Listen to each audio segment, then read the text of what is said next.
Maraming mga dahilan kung bakit naging matagumpay si Manny Villar at narito ang ilan sa mga pangunahing sikreto sa kanyang tagumpay.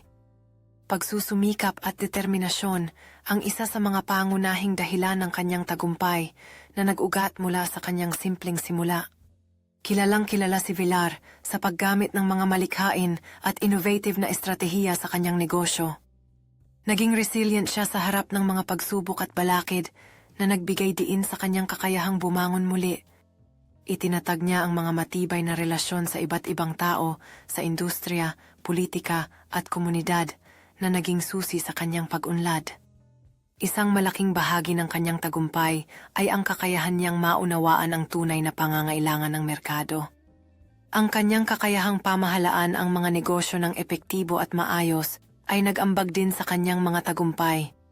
Sa kabila ng kanyang tagumpay sa negosyo, pumasok siya sa politika upang